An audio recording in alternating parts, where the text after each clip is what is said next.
братские взаимоотношения народов Южной Осетии, Абхазии имеют под собой огромную историческую значимость и серьезную ответственность нас с вами, как людей, которые должны расширить эти исторические узы, связи между нашими народами.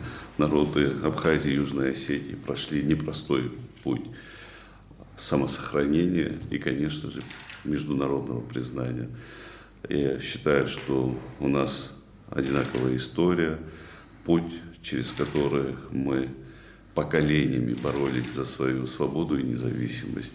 Сегодня перед нами стоит серьезная задача сохранения этого статуса, международное широкое признание. Мы, конечно же, не собираемся отказываться от этого главного нашего достижения и расширять уровень признания. Братские взаимоотношения нам позволяют это делать совместно. И уверен в том, что ваши усилия будут полезны в рамках тех задач, которые стоят перед нашими республиками.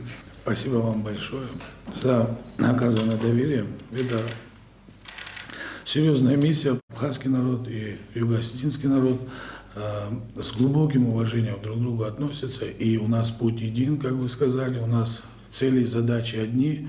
Наш путь был сложный, но достойный к свободе и независимости.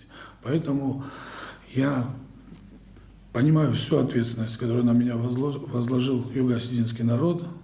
Буду готов и рад сотрудничать с вами в дальнейшем. Спасибо вам большое.